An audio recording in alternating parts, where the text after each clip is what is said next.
санаа миний танилцуулах сэдэв бол монголчуудын сошиал медиагийн хэрэглээ мэдээлэл авах заавал хандлагсан судалгаа. Агуулгын судалгааны зорилго судалгааны онол арга зүй судалгаад өмнө ба зөвлөмж гэсэн хэсэг бүрдэн судалгааны зорилгын өрөөнд мэдээлэл хүлээн авахчид ямар их сурвалжаас буюу сошиал медиа болон сэтгүүл зайлшгүй төлөв мэдээлэл авч авах тодруулах мөн мэдээллийн сайтууд болон сошиал медиа хэрэглэгчид ямар хайлтар мэдээлэл хүргэх болохыг судлах зорилготой. Үүний өрөөнд медиа хөтөлбөрийн сонгоо авч 6 мэдээллийн сайтын 35 мэдээ, Facebook хувь хэрэглэгчдийн 25 пост, 10 K-pop сонсогчдын пэйж үзсний пост буюу нийт 70 мэдээнд 7 хоногийн хугацаанд хийсэн байгаа. Судалгааны арга зүй өрөөнд арчилсан судлах арга, төрөлт сонголт, задлан шинжилх, контент анализ арга, задлан шинжилх, нэгтгэн дүгнэх анализ синтез арга хэрэгжилсэн.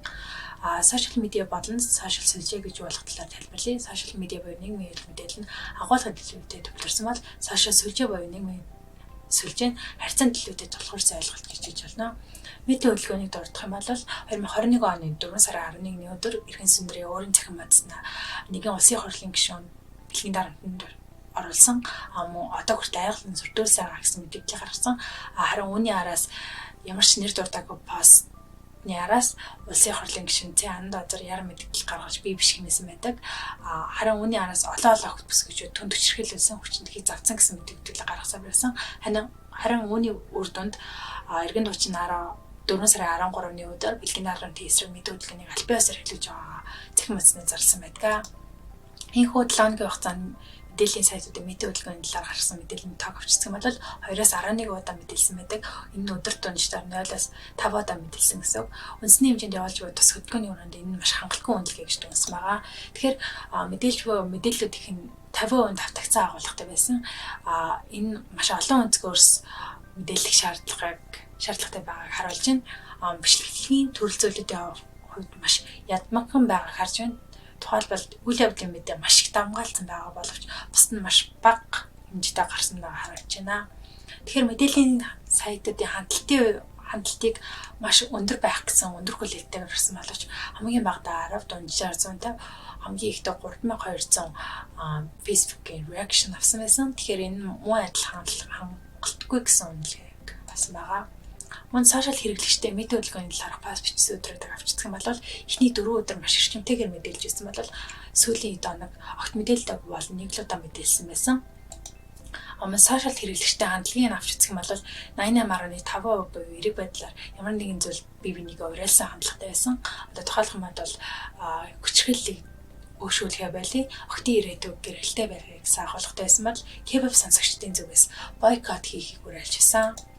Мөн сошиал хэрэглэгчдийн пост илэрхийлж буй хэлбэрийг авч үзэх юм бол 85.7% нь үзэл бодлоо ямар нэгэн уриалгаар илэрхийлжсэн бол 14.3% нь өөр тохиолдсон кейсээ илэрхийлж байсан. Мөн сошиал медиа болон мэдээллийн сайтуудын хандлалын харьцааг нь авч үзэх юм бол сошиал хэрэглэгчдийн хандлт даруй 2-т нуулах үзэх хэмжээгээр их байсан. Мөн сошиал хэрэглэгчтэй хандлтыг нь авч үзэх юм бол 45.7% нь 1000-аас давсан хандлттай байсан. Энэ хэвлэл мэдээллийн сайтын буюу мэдээллийн сайтаас хав илүү хандлт авсан гэсэн үг. Тэгэхээр дүгнэлт бат зөвлөмжөө танилцуулъя. Хэвлэл мэдээллийн хэрэгсэл сошиал хэрэглэгчний нэгэн адил чухал сэдвийг хэд хоног сэвэд орхидог. Хэвлэл мэдээллийн хэрэгсэл нь олон нийтийн дуу хоолойгын хувьд энэ асуудал гэхгүй альва асуудлын талаар илүү хүчтэй дуу хоолой өргөн үр дүнд хүртэлсэн зогсолтгүй мэдээлэл хүргээ хангалттай биелүүлж чадахгүй байна. Ингэхдээ давтагцсан агуулга бүхэн мэдээллүүдийг хүргэдэг.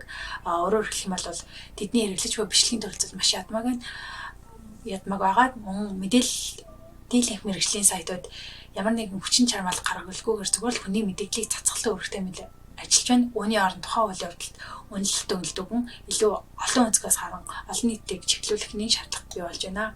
Мөн хэрэглэгч ч гэсэн томоохон даацтай мэдээллүүдийг авахаас илүүтэйгээр дулаан шогон хөөсөн хамгийн шинжтэй мэдээллүүдийг илүү их авдаг. Сошиал хэрэглэгчид мэргэжлийн сайтуудыг болвол илүү чөлөөтэй мэдээлдэг. Энэ иргэний мэргэжлийн сэтгэл зүгээс илүү юм хийгээд энэ удаа гэмээр санагдсан. Мэдээллийн сайтууд сошиал сувгууд дээр хөгжүүлдэг бизнес буюу хэрэглэгч рүүгээ чиглэл ажиллахгүй байгаа нь хүлээн авахчид сошиал медиагаас төлхөө мэдээлэл авч байгаа өөр нэгэн шалтгаан болж ирсэн. Мөн хэвлэл мэдээллийн хэрэгцээд ашигын төлөө улааран чухал сэдвийг орхигдуулан дуулаан шугамхөөс агуулга бүхэн мэдээллийг хүргэн ямар нэгэн асуудлыг өнгөсгөн буюу бүрэн мэдээлэлгүй харагдаж байна. Ийм учраас хүлээн авахчид иргэний сэтгүүл зүг буюу сошиал медиагаас төлхөө мэдээлэл авч байна. Анхаарал хандуулсанд баярлалаа.